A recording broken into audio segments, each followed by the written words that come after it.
America's chief adversary. The U.S.-China relationship affects our national security and pocketbooks. The world's two most advanced militaries, largest economies, and now China's increasingly authoritarian leadership is purging its most senior military officials while portraying itself as more reliable than the U.S. What's next for Beijing and Washington? Tonight on Compass Points.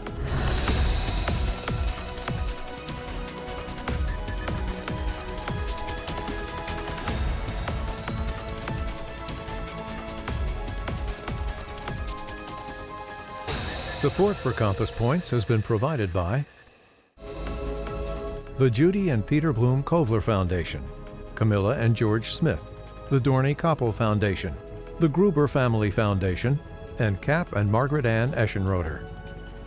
Additional support is provided by Friends of the NewsHour.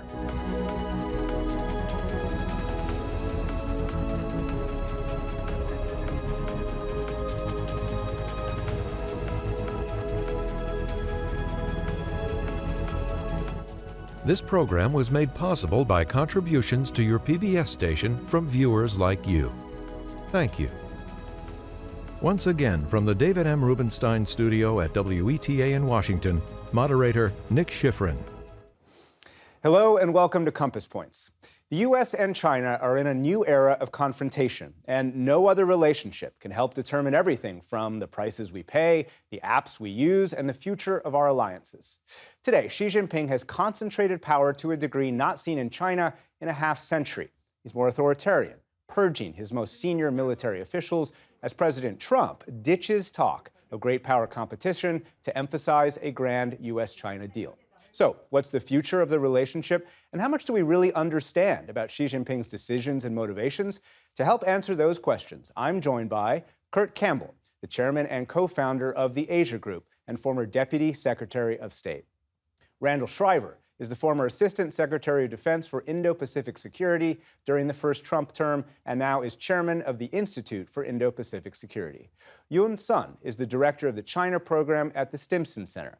And Michael Swain is the senior research fellow in the East Asia program at the Quincy Institute for Responsible Statecraft. Thank you very much, all of you. Welcome to Compass Points. Really appreciate your being here. Where I want to start is with something that even for China is an unprecedented announcement, and that is the firing of the equivalent of the chairman of the Joint Chiefs of Staff, the highest-ranking officer in the Chinese military. You see him there, General Zhang Yuxia, was fired. It's been said there's been nothing like this purge in the People's Liberation Army since the 1970s. Kurt Campbell, how much do we know about why this might have happened? And what does this say about how Xi Jinping runs the army and the country? The truth is we know very little about the inner workings of how President Xi and the party makes decisions on really anything at the very top, but particularly military affairs. I think there have been theories of the case about why he has moved against some senior military people in the CMC, but also among the senior military elite more generally. Some have believed it is about going against corruption and efficiency, military leaders who are not prepared for really getting China fighting ready. I think there is more a belief that this time that there may be political motivations behind it. The CMC had gained Chinese some military, the chief military body right, that oversees. Had gained some more profile. I think there is a view that President Xi doesn't want any personalities or groups that are larger than him. And I think there are probably some dimensions here that motivated him. And you explain that a little bit more. What about the politics here? What about Xi Jinping's plans to run for another term? How does that play into this? Absolutely. When we look at the senior leadership in the Chinese government or in the PLA, it's very rare that people are removed for professional reasons. So professional disagreements, policy disagreements are usually not a cause. And the most important factor that has led to the purges of previous leaders that we have seen is politics.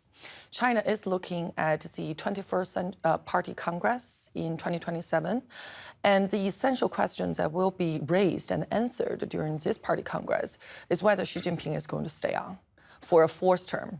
And if he is going to, which three positions or which ones of the three positions he will retain among the party, the government, and the military. So we know that there have been elite oppositions or resistance to the concept that Xi Jinping will stay on for the full 3 positions for another 5 years.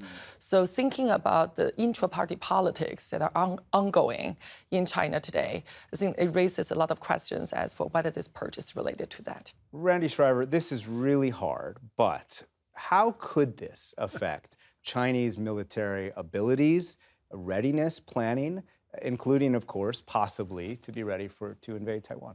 Yeah. Well, first of all, I do lean more in the direction of this is politically motivated. And I think if you look at the broader set of purges, 3 defense ministers, many flag officers, this definitely looks as though it's motivated to secure Xi Jinping's position. I don't think there's any question that he stays on longer.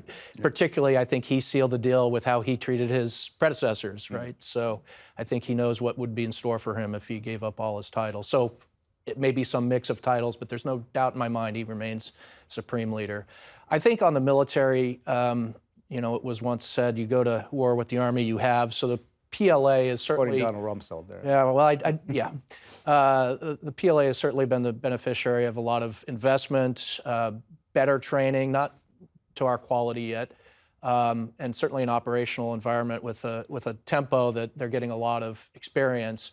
But look, when you relieve so many people and it's so unpredictable, a military leadership that is already known for caution and not risk-taking, they're going to get even more risk-averse. So I think on the margins, this diminishes readiness. It's a hard thing to measure, but this is not a military where a leader is going to be imaginative or entrepreneurial on the battlefield, and we know that that's necessary to prevail in modern warfare. So the U.S. intelligence community, of course, very publicly has said that Xi Jinping has asked the People's Liberation Army, the PLA, to be ready to invade Taiwan by next year, not necessarily to make that decision, just to be ready. Michael Swain, I want you to answer a fundamental question. Do you believe right now it is in U.S. interests to be willing, if it comes to that, to go to war over Taiwan, even as soon as next year?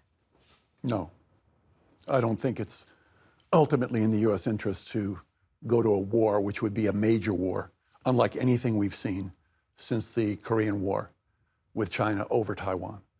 I don't think Taiwan meets the bar as a vital enough U.S. interest, either strategically or in terms of overall U.S. credibility with formal American allies, which Taiwan is not, or in terms even of a moral argument. Even though the defense of a democracy with close ties to the United States is an important issue for the United States, it doesn't rise to the level of going to war, where you're going to end up killing many, many people, many American soldiers. Randy? Well, no matter what Michael thinks or I might think, there is a law that says we must maintain the capacity to resist force. So it's actually a legal requirement to be prepared to defend Taiwan. To be prepared to defend Taiwan, not necessarily to go to war for Taiwan. Right. That's right. But I think if Taiwan doesn't make the bar, across the threshold, our 7th largest trading partner in total volume, 6th largest destination for agricultural products. We all know the semiconductor story. We know the geography around other things of interest to us, like treaty allies, like the South China Sea, out to the second island chain. I mean, you pull this thread a little further, and none of our defense commitments rise to a level of importance where we'd risk war. Nobody wants war with China. But I think given our legal obligations and our interests, we need to be prepared for the purposes of deterrence, which is what our policy says right now. Kurt, you're shaking your head. I would agree with that. And look, the way that you ask the question is so bald and provocative, and I understand that's what you're trying to do here. But I do believe it is in American strategic interest to concentrate our diplomacy on and our defense capabilities to deter conflict and to make a broader argument and a more persuasive case for the maintenance of peace and stability. And the truth is, we have been able to do that for now 60 or 70 years in a very complex environment. But I would just say one thing, Nick, like U.S.-China relations are incredibly complicated. It's been very difficult, but one of the greatest achievements has been the maintenance of peace and stability, even though it's been hard and probably not to China's favor. That is something that we should not just jettison quickly. I just think that The problem is that the conditions under which we first established relations with Taiwan and China back in the 1970s have changed radically. The Chinese military today has a much greater capability, never had any real capability in the 1970s to be able to take Taiwan. So we could easily say, we're going to build up our defense capabilities, we're going to possibly defend Taiwan. We weren't obligated to, but possibly. Chinese have got far, far better capabilities now, and they're continuing to build those capabilities. And from the analysis I've looked at, in relative terms, the United States is losing in that competition. So the question really becomes, can you have enough deterrence there to really stop the Chinese from considering using force or coercion? Plus, do you have, because military deterrence alone will not avoid a war, if our diplomatic and our political messaging and the actions and messaging of our close allies like Japan undermine the very notion of the one China policy, which is the basis of our policy towards China and Taiwan, and for China, peaceful unification. I've started this debate, which we could have for hours, frankly. I want to bring in President Trump's belief on this, because he has said he's confident that Xi Jinping would not invade Taiwan while the president, at least, is in office. So take a listen to President Trump on 60 Minutes talking about Xi Jinping, and then what Taiwan's deputy foreign minister said to me in response. He has openly said, and his people have openly said at meetings, we would never do anything while President Trump is president, because they know the consequences. President Trump has said repeatedly that Xi Jinping has promised not to invade Taiwan during Trump's term. Has the U.S. ever communicated that to Taipei formally? We don't make any speculation on that. We don't base our defense concept on any empty promise. Empty promise. Yoon, is it an empty promise that Xi Jinping has made, apparently, to President Trump? If you look at the track record of what Xi Jinping has done to U.S. president, remember back in 2015 when he visited Washington and he looked at President Obama in the eyes and promised China was not going to militarize the South China Sea. And he went back to China and did exactly that. So, I mean, at this level, I would take his words with at least with a question mark. A very big grain of salt. Just a technical point. He did not promise to not militarize the South China Sea. He said he had no intention. Yeah. Well. No intention of doing that, which is quite different. All right, well, let me move to the April visit, because this is what's going to get to whether there's any concessions and how far Xi Jinping goes. So I recently asked a senior U.S. official what concessions Xi Jinping will get out of President Trump, perhaps about Taiwan, and this official got mad at me and said, well, why are you asking me about the concessions they're going to get? What are the concessions we're going to get?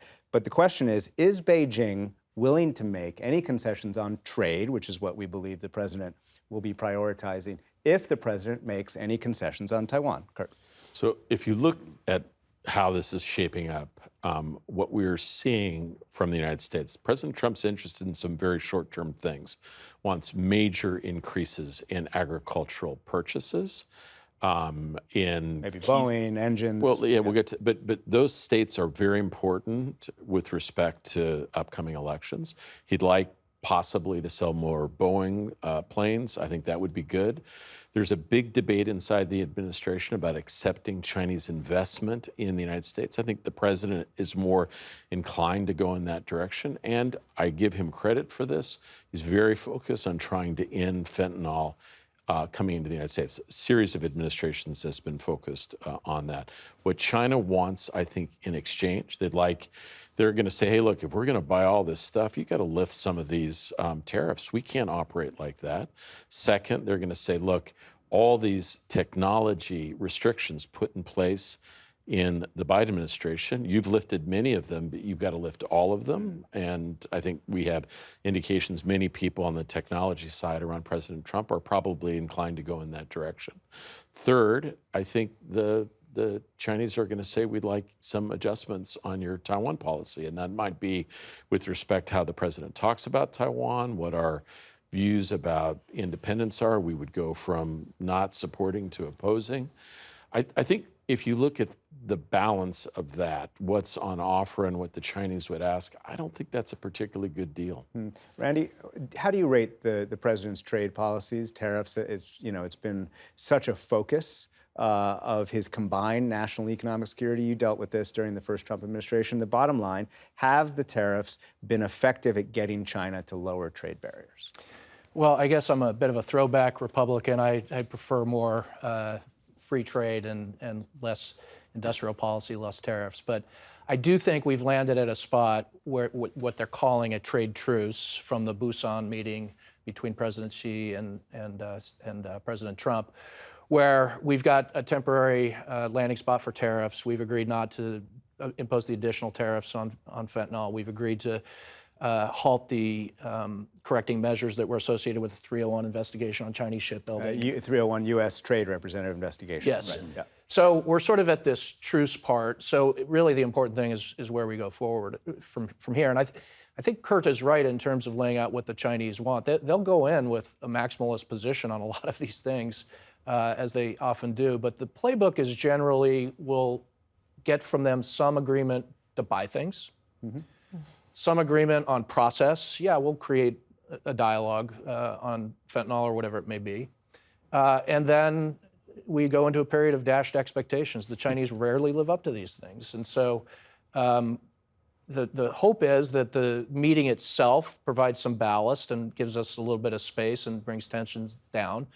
But I think we're in a period of long-term strategic competition defined by the fundamentals and the structural issues associated with our relationship, and it's going to require deft management well beyond this meeting. Yeah, but Nick, one thing I would just simply say, if you ask right now, who is the dominant sort of action officer for China policy inside the U.S. government, it's President Trump. He's the China desk officer. And if you ask who are his key advisors that really understand China or Asia, there are no Randy Shrivers in this administration.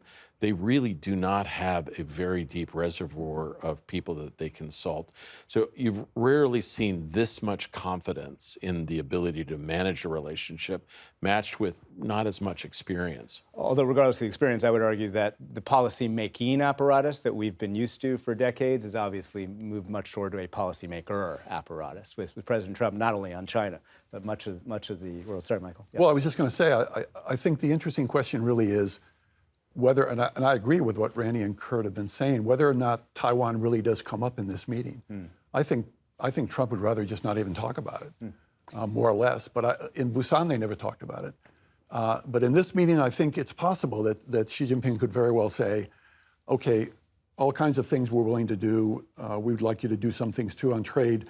But there's a few small things here that are really important to us because of what's going on Taiwan, because it's so destabilizing, because it's undermining our interests and your interests.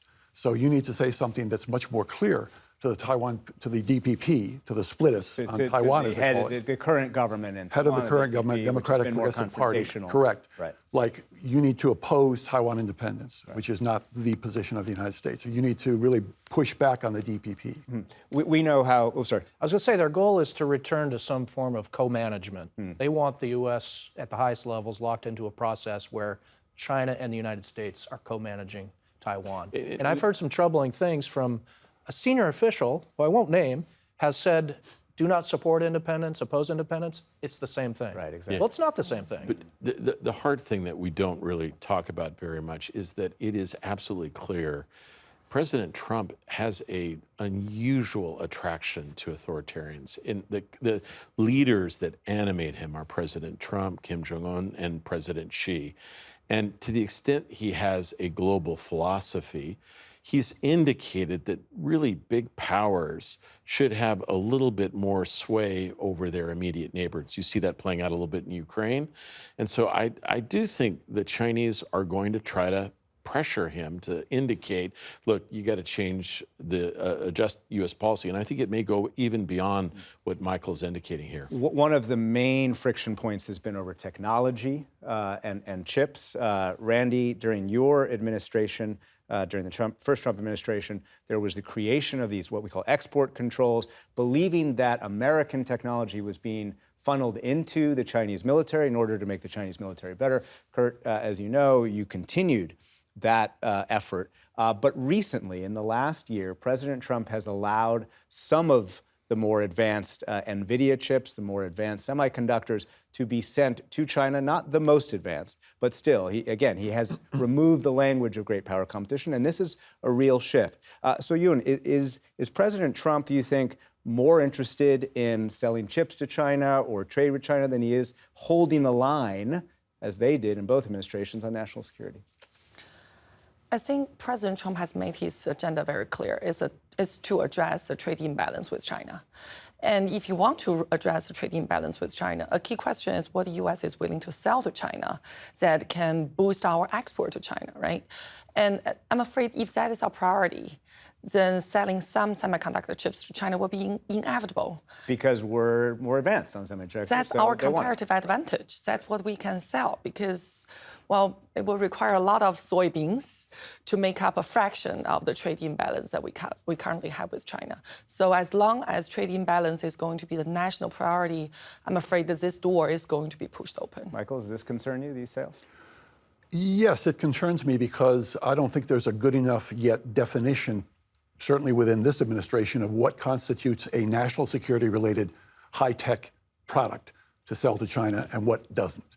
And I think the absence of that means that you get all kinds of vagaries about selling this chip, selling that chip, and you just really don't know where you are ultimately. And if you have a broad-based, like restriction, well, there's two sides. If you have a broad-based restriction on chips, then it looks like you're trying to contain China's development. It's nothing to do with the military. The Chinese see it as containment.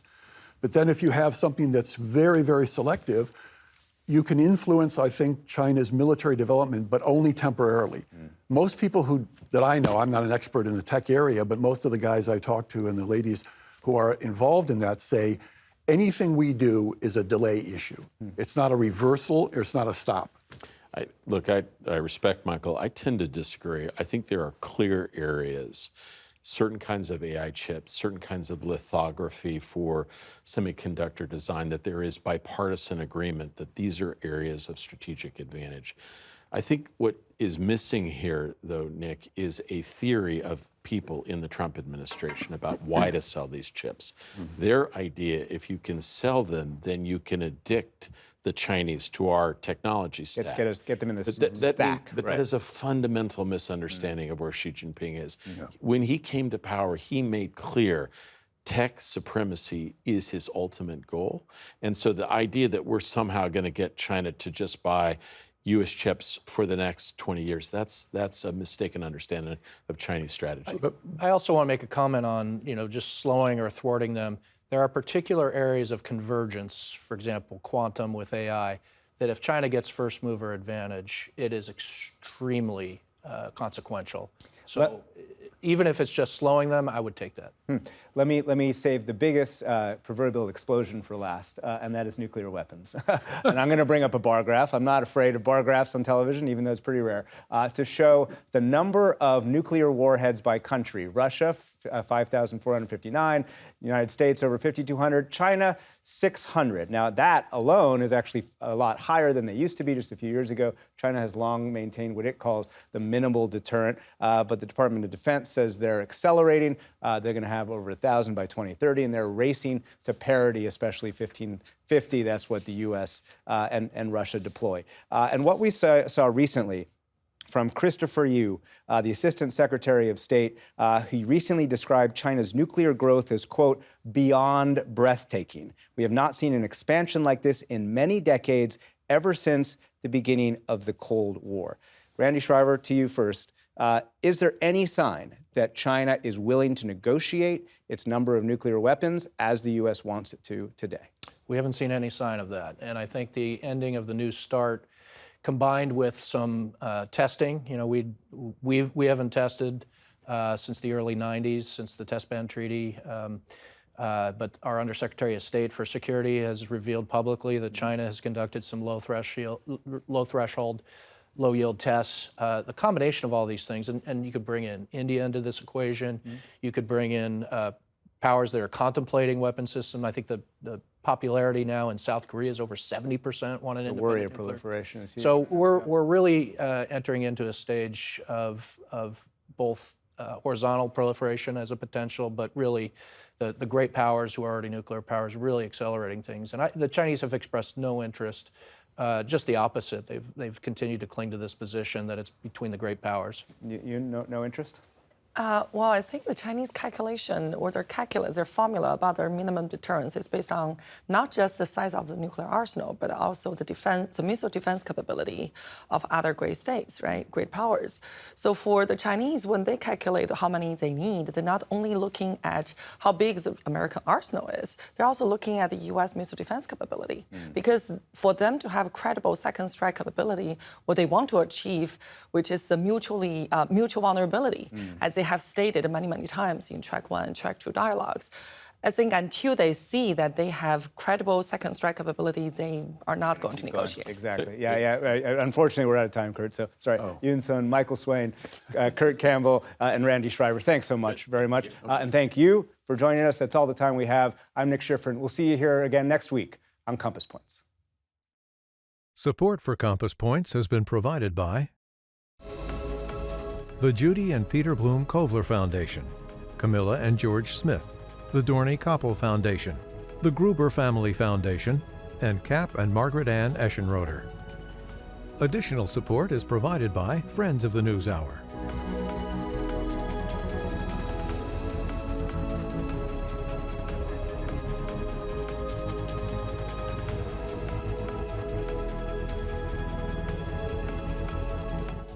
This program was made possible by contributions to your PBS station from viewers like you.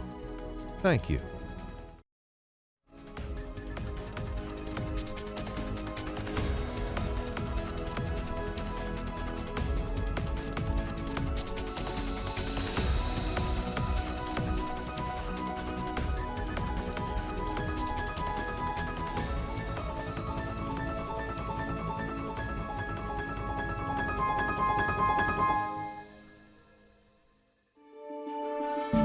You're watching PBS.